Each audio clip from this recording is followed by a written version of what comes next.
स्वातंत्र्य सैनिक हरिभाऊ फडसावळे जयंतीनिमित्त सगुणा रुरल फाउंडेशन आयोजित एसआरटी सन्मान सोहळ्याचे आयोजन नेरळजवळील सगुणा बाग येथे आज 22 मे रोजी आयोजित करण्यात आले होते।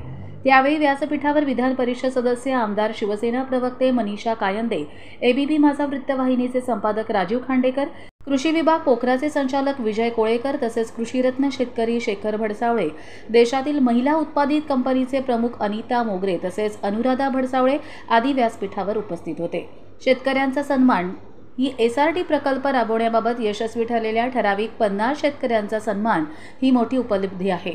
मात्र शासन पातळीवर आणि व्यवस्थेने त्यांना उपेक्षित ठेवले असून त्यांना महाराष्ट्र शासनाने महाराष्ट्र भूषण द्यायला हवा होता, अशी अपेक्षा एबीपी माझा या वृत्तवाहिनीचे संपादक राजीव खांडेकर यांनी व्यक्त केली।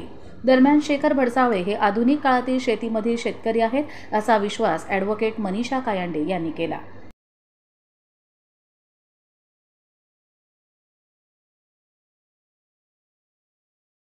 कर्जत लाईव्हसाठी संतोष पेरणे, कर्जत।